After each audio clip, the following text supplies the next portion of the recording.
BYU football beat writer Jeff Call joins us to talk Cougar sports as the football team comes off its second bye week of the season. Jeff, how are you doing? Doing well. How are you doing today?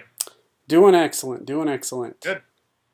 We'll talk about this week's opponent UNLV in a moment, but there was some big scheduling news this morning as it was announced that BYU and Missouri will play next year at Arrowhead Stadium and in 2020 in Provo.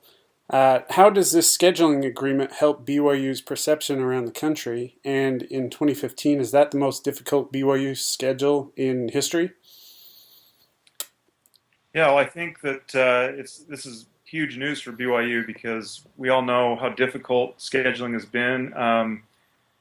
Last summer the SEC and ACC came out and kind of said, well, we don't regard BYU as a quote unquote P5 opponent, and so for BYU to schedule a game with an SEC opponent is big, and particularly with a team like Missouri coming to Provo in 2020. Seems like a long ways away, but that's a big deal for BYU, and I think it's an exciting thing for fans too to be able to play at an NFL stadium like Arrowhead. And so, great job by BYU to schedule this game. And as far as the schedule overall, right now it's looking like it's got to be the toughest in school history when you consider there's Nebraska, Michigan, UCLA, all on the road. This Missouri game at a neutral site, which is basically Missouri's backyard. And then you throw in games against Utah State and East Carolina and Cincinnati. It's shaping up to be a very, very difficult schedule in 2015. All right, now on to the Rebels, who are coming into the game 2-8 on the season, and they're in the midst of a three-game losing streak. Jeff, coming off the bye, what is the vibe you're getting from this team heading into the game?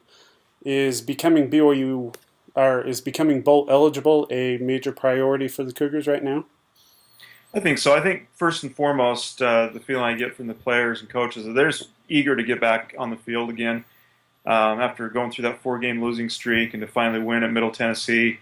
They build up a little bit of momentum, and I think they want to keep that going. So they're very excited about that. And of course, like you said, a win would put BYU bowl eligible, which is a big deal. And it's funny because back in September, it seemed like an afterthought that they would get bowl eligible when they started 4-0. And after hitting that tough slide they hit in October, it's been a battle. So I think it is a big deal for them to win this game and to be bowl eligible and kind of get that monkey off their back. The BYU offense has already dealt with the absence of Jamal Williams in a couple games earlier this season. Now we know he's out for the year with knee injuries. What will his permanent absence mean to the BYU offense, particularly to the running back crew? Yeah, I mean it's a big loss. Not only his what he can do on the field, but kind of his leadership and his emotional presence that he brings to the team. And so basically, what that means is the guys Adam Hine and Algie Brown and Paul Asike, Nate Carter, those guys are going to have to carry the load now and kind of make up for what they lose with Jamal being out. So it's a big deal, but I think those guys are still good enough, maybe running by committee, that they can kind of pick up the slack. Let's talk Blake Decker, UNLV's starting quarterback and a former Cougar. He's banged up, though it's expected he'll play this weekend.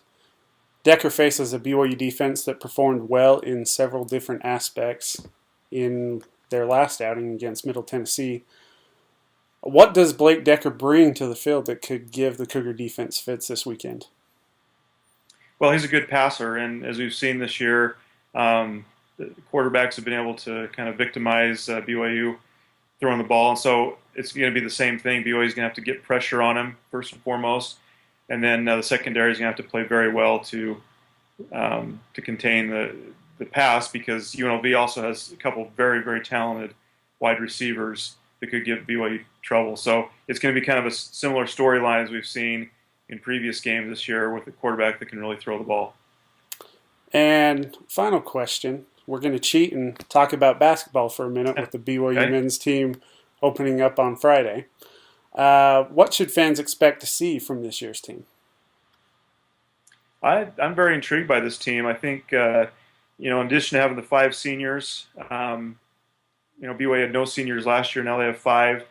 You kind of know what you're going to get from those 5 guys, but then you mix in a lot of guys, new players like Corbin Kafusi, Isaac Nielsen, Dalton Nixon, guys that we haven't seen that I think could make some big contributions. And yesterday, Dave Rose announced that Jordan Chapman will be redshirting, which is not a big surprise considering he's been pretty banged up and injured, hasn't practiced much. So that'll be good for him to get that year to rest and heal up.